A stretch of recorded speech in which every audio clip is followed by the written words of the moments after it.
जैसा कि टॉपिक से स्पष्ट है कि हम सेल स्ट्रक्चर एंड फंक्शंस के बारे में बताने जा रहे हैं आप लोगों को।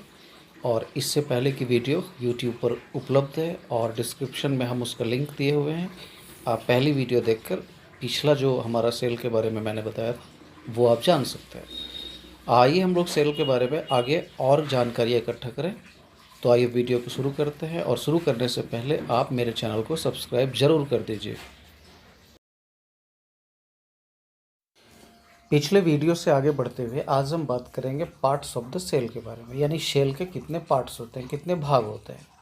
तो डेफिनेटली सेल्स के 3 भाग होते हैं। पहला भाग को कहा जाता है सेल मेम्ब्रेन या प्लाज्मा मेम्ब्रेन, दूसरे भाग को कहा जाता है साइटोप्लाज्म और तीसरे भाग को कहा जाता है न्यूक्लियस। तो इस प्रकार से सेल के 3 पार्ट्स होते हैं। इसे आप ज़रूर याद रखिए, क्योंकि आगे हम एक एक पार्ट्स के बारे में पूरी जानकारी आपको देने जा रहे हैं।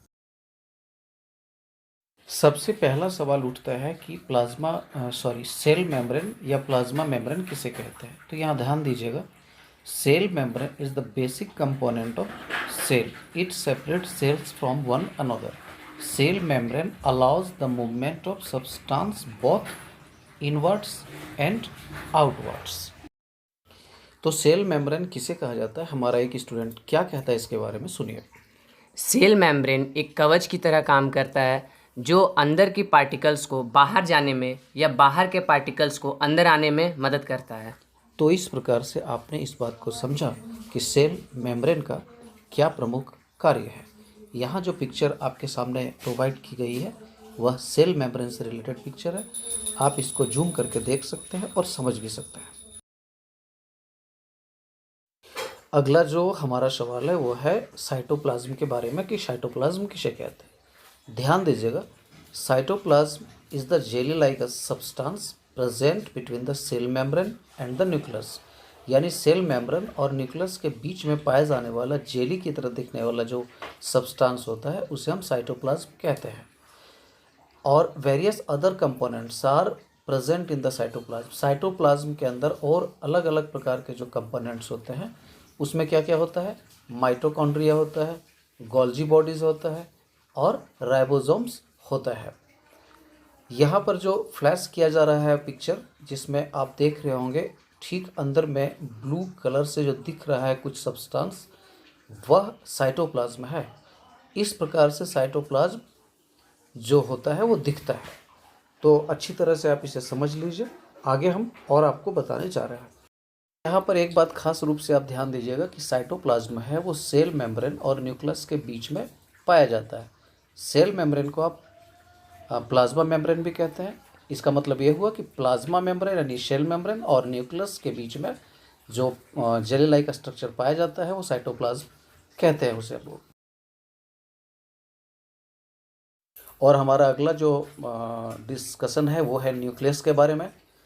न्यूक्लियस क्या है और कहाँ रहता है, ध्यान दीजिएगा। Nucleus is an important component of the living cell. यानी कि लिविंग सेल यानी सजीव सेल जो है उसके न्यूक्लियस जो होता है वो एक उसका बहुत ही महत्वपूर्ण पार्ट होता है। यह स्फेरिकल यानी गोलाकार होता है और साथ ही साथ यह सेल के मध्य में होता है। और साथ ही साथ it can be seen easily with the help of a microscope. यानी कि माइक्रोस्कोप की सहायता से, सूक्ष्मदर्शी की सहायता से आप बड़ी आसानी से न्यूक्लियस को देख सकते हैं। तो यह न्यूक्लियस के बारे में था। आइए इससे आगे बढ़ते हैं। इस चैप्टर से रिलेटेड कुछ और भी सवाल है और कुछ और भी क्वेश्चंस हैं। पहला क्वेश्चन ये है कि व्हाट इज जीन। आंसर है, a gene is the basic physical and functional unit of heredity. It is made up of DNA. Some genes acts as instruction to make molecule called proteins.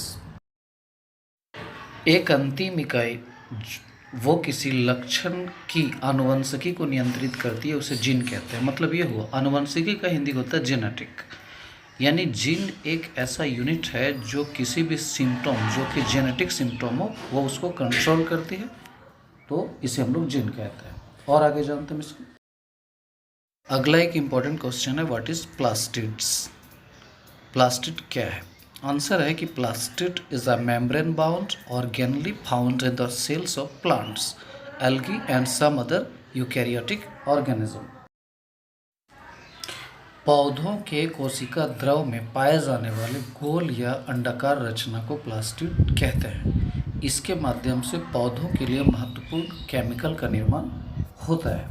तो यह specially plastid जो है वो पौधों में पाया जाता है। एक और क्वेश्चन को मैंने लिया है, व्हाट इज ऑर्गन। तो आंसर देखिए, an organ is a group of tissue in a living organism that have been adopted to perform a specific function. तो इसकी हिंदी क्या होती है, आप इसे भी समझिए। बायोलॉजी के अनुसार एक विशिष्ट कार्य करने वाले टिश्यू के समूह को हम लोग ऑर्गन कहते हैं। तो इस प्रकार से इस चैप्टर से रिलेटेड इतने ही सारे मटेरियल्स थे। अगली वीडियो क्लास 8 की होगी जो नई चैप्टर से रिलेटेड होगी। और अगर आप क्लास 8 के रिलेटेड स्टूडेंट हैं, क्लास 8 के स्टूडेंट हैं, तो हमारे इस चैनल को आप अभी सब्सक्राइब कर लीजिए, क्योंकि हमारी जो नई वीडियो साइंस से रिलेटेड है वह आपके लिए आती रहेगी और नोटिफिकेशन आपको मिलता रहेगा। तो सब्सक्राइब प्लीज़।